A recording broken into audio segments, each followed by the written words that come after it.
Big money, new maps, and the highest stakes in the country. From the race for Attorney General to the showdown for Senate, Battleground Texas is your front row seat. We're talking with the candidates, analyzing the data, and fact-checking the commercials. Don't just watch the news. Understand the strategy. The fight for the Lone Star State starts here. This is Battleground Texas. Hello, I'm Greg Krugen in Houston. In Dallas last night, the four Republicans vying to be your next Attorney General faced off in a high-stakes showdown. Frontrunner Chip Roy took the most fire, with Aaron Wrights claiming Roy was previously fired as Ken Paxton's deputy, a claim Roy flatly denies. Take a listen. So don't be fooled when Chip tells you that he was Paxton's chief deputy and he wants to cite his record there. Remember, he was so ineffective, so bad at serving as Paxton's deputy that Paxton fired him.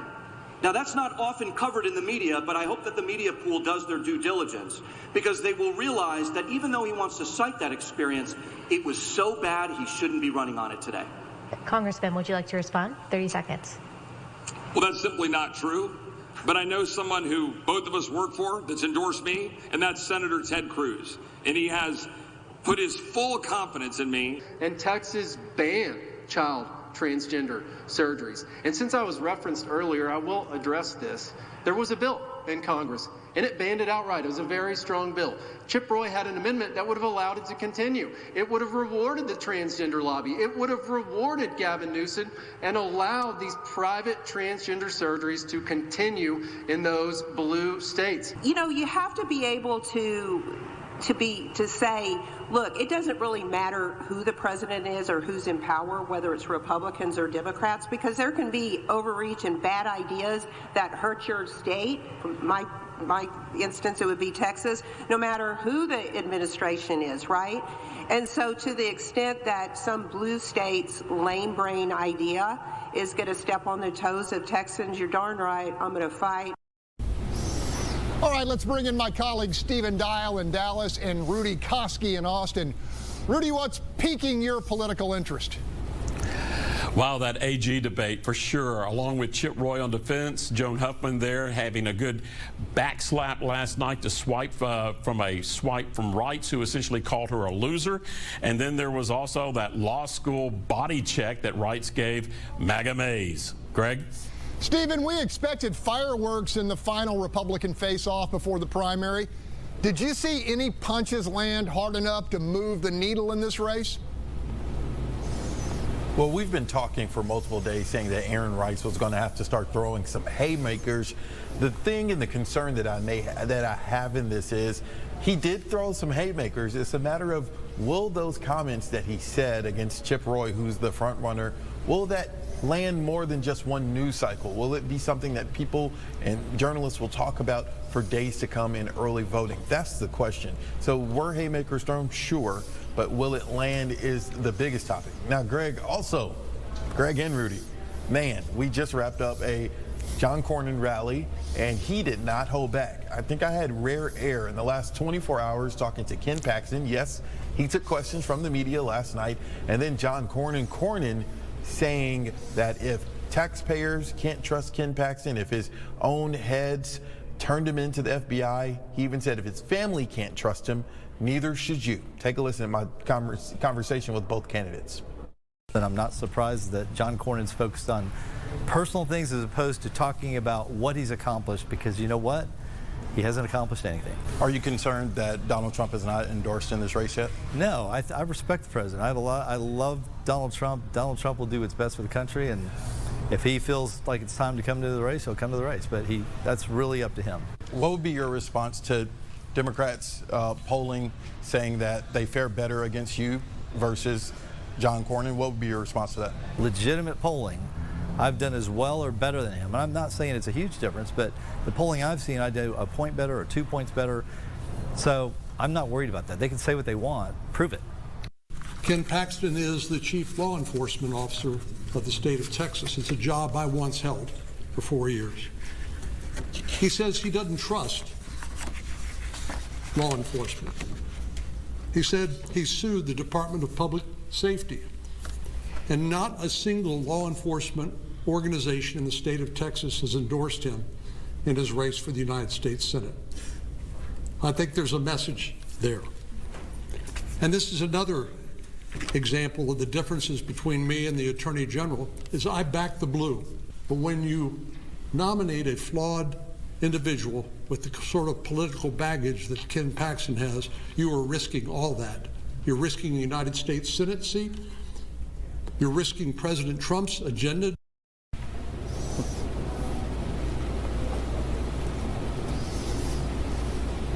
Greg and Rudy, that was a lot. That was a lot, Greg. Yeah, it sure was. Yeah, to me, Team Cornyn is clearly engaging in what the military calls a fight, hold, win strategy. That is, concentrate fire on Wesley Hunt to knock him out in the primary while keeping enough pressure on Paxton to prevent his support from improving. The win part of this formula happens in a head-to-head runoff against Paxton, where you convince enough Republicans that the Attorney General's severe personal baggage puts the Senate seat in jeopardy against either Democrat, benefiting from both a midterm tailwind and a massive inflow of progressive funding. Stephen? Rudy, a ton of money has agree been with spent you on this. Ken Paxton telling me last night, Rudy, that, Cornyn has outspent him, yet he's not leading in the polls. Do you think the Cornyn message is not sticking, or the polls are maybe inaccurate? No, I just think that there's just a lot of blood, a lot of political blood in the water right now, and there's a lot of messaging that's going out there.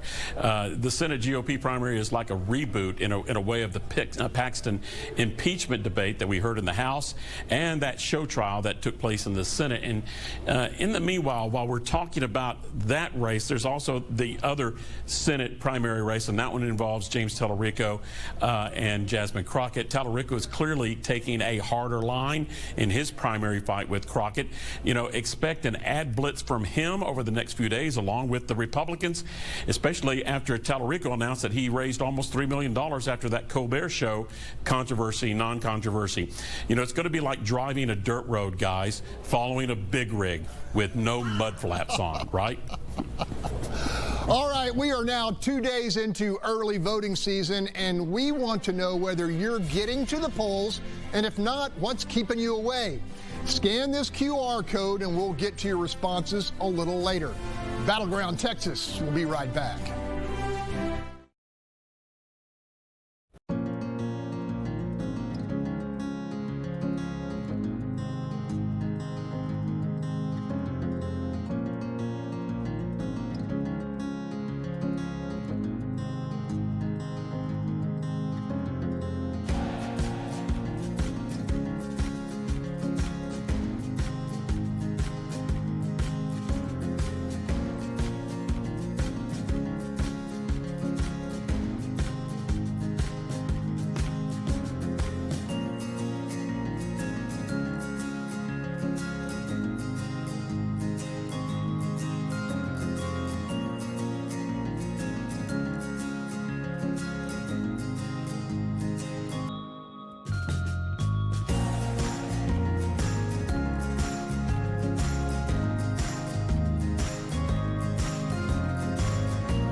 Welcome back. In the Republican race for U.S. Senate, incumbent John Cornyn out with a new ad hammering opponent Wesley Hunt for shirking his congressional duties and committing an offense many conservatives will see as disqualifying.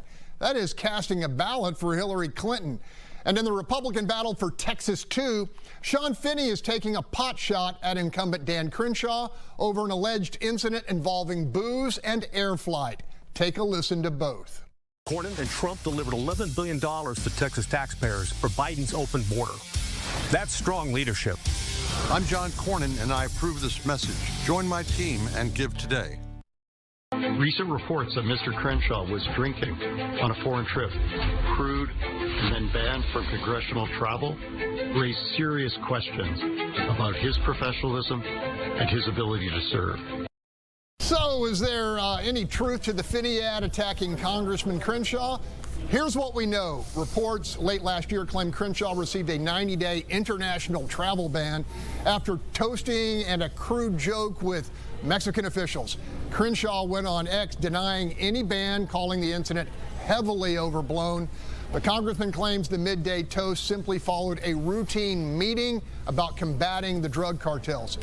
Rudy, what campaign media have you been tracking? Well, man, that was some hot stuff that you mentioned right there. But another ugly primary fight is happening all the way up in the Panhandle with a State House GOP primary race. An ad from John Browning featuring State Representative Wes Verdell got some media clicking going on. Verdell, who is accusing incumbent King of blocking several conservative bills in the last session of the legislature. King, you may remember, helped push through major reforms after the big Panhandle wildfire and the Central Texas floods.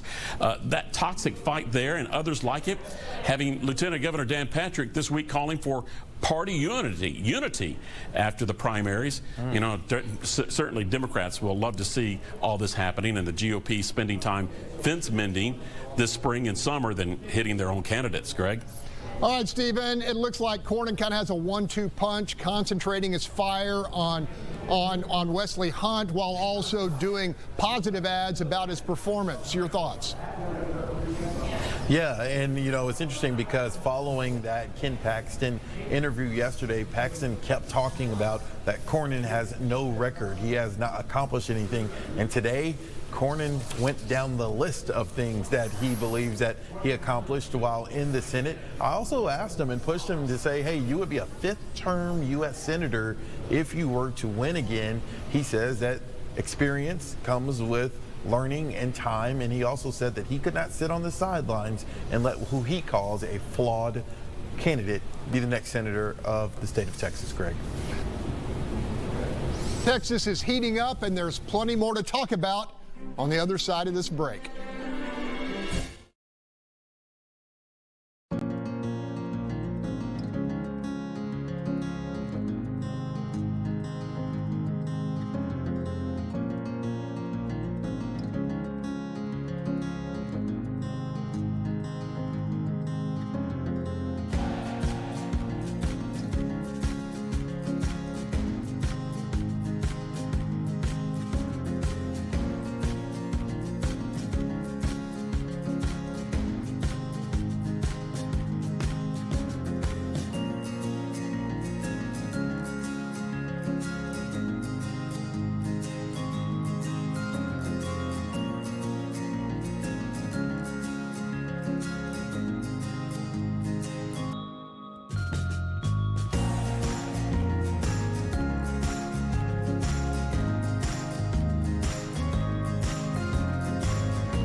In a massive generational clash brought on by recent redistricting, longtime Congressman Al Green is suddenly fighting for his political life in Houston's 18th district. The 20-year incumbent is trailing rising star Christian Menifee by, get this, 24 points in a hobby poll out last week. Menifee leads 52 to 28%. With a 4% margin of error, it signals a major shift in power for Houston Democrats.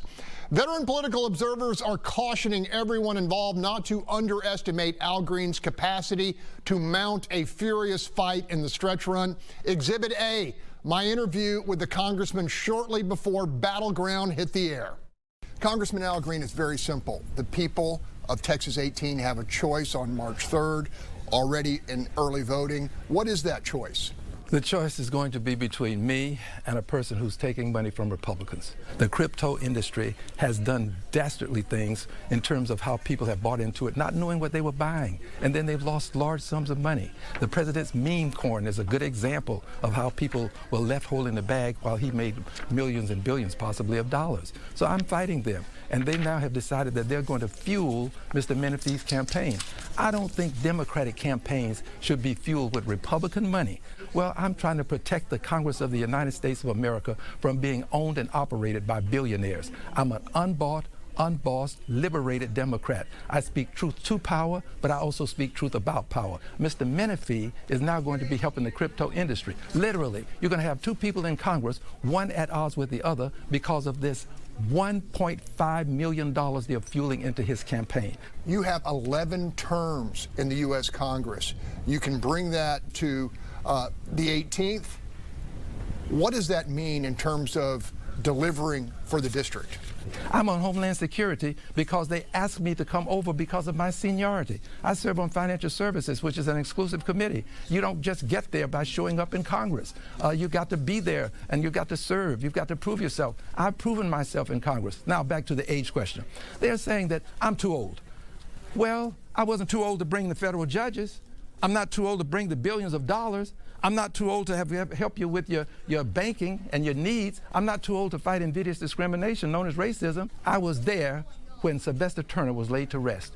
And that same day, before his body was barely in the grave, Christian Menifee was filing to run for that office. In our culture, you don't do that. You don't do that. You respect the family. Woo! Team Menifee firing back, quote, "We've taken zero in corporate PAC money, while Mr. Green has accepted money from corporations that gave millions to Donald Trump and MAGA Republicans," end quote. Now, it's important to note that the crypto industry super PAC Fairshake has reportedly designated Congressman Green as a target.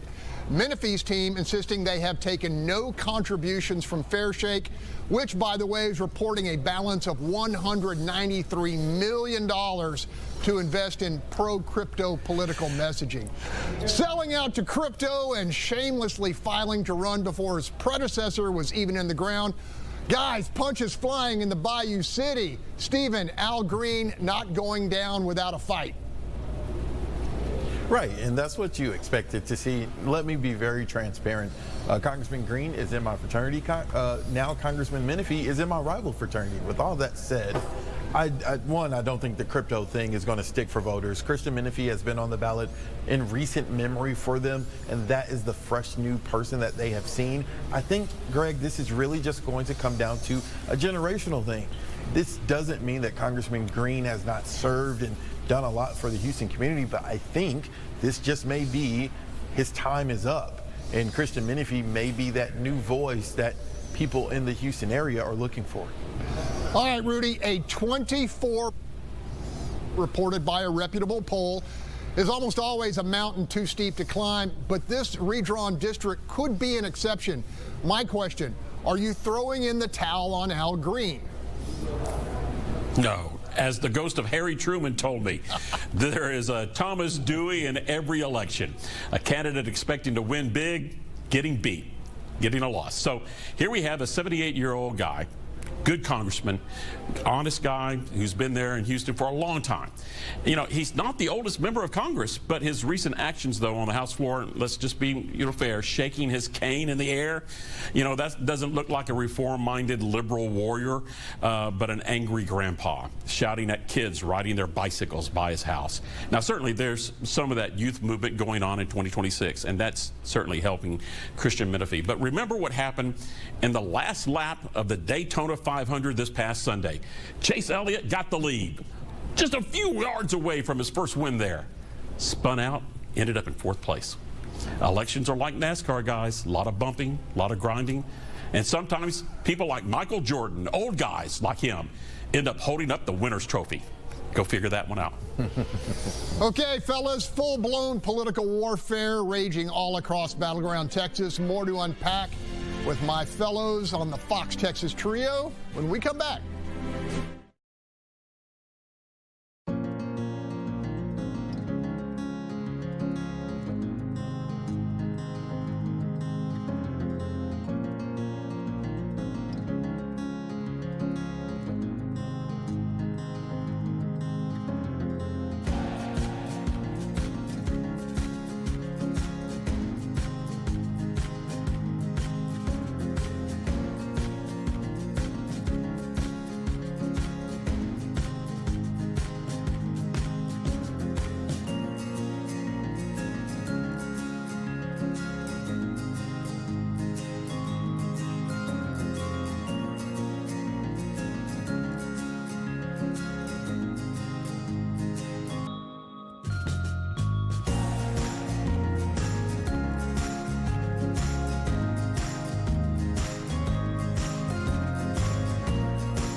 Welcome back. The Republican race for Ag Commissioner taking a particularly dicey turn with this statement from incumbent Sid Miller's spokesman, and I quote, "Despite constant media inquiries, the campaign will not be speaking further on the recent revelations about Nate Sheets' addiction to sex, alcohol, and pornography, or his illicit affairs while in the ministry," end quote. Turns out Sheets actually spoke about his past struggles at a recent campaign event. Let's just say it is not the type of confession that closes a 30-point gap against a multi-term incumbent. Right, Rudy? What you got? Yeah, that when you think that it couldn't get muddier and more toxic, it's just kind of like, hold my beer, here we go. Another thing that just mesmerizes me is what's happening in the Democrat primary for the Senate nomination. The new ad that dropped today for James Tallarico was an eye catcher, a tone changer. His campaign has gone from portraying Tallarico as a level-headed, mild-mannered guy, an alternate to a hot-headed Jasmine Crockett, to turning Tallarico into full-blown Nancy Pelosi, screaming, "Impeach, impeach, impeach," in that ad. Wow, it's getting muddy. Stephen? Yeah, so I'm going to tell y'all something. Now, I can't say names because I'm going to get in a lot of trouble. But sitting in this room with some of the Republican leaders who were in this room, I will just say that a lot of them were questioning the strategy for Jasmine Crockett with how she is rolling out this campaign. They also were kind of praising James Tallarico, which was interesting, saying that at the very least he was running a good campaign. Now, they still don't think he can beat a Republican, but Republicans are talking about Tallarico more than Crockett. So that's something to look out for. We'll have to see where that goes. All right, that's all the time we have. To see this episode or any of our past ones, go to our station's YouTube channels. And go vote. You may have noticed my patch. And you can also keep the conversation going on social media.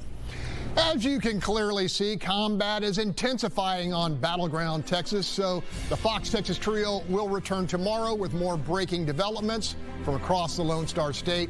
Until then, vaya con Dios.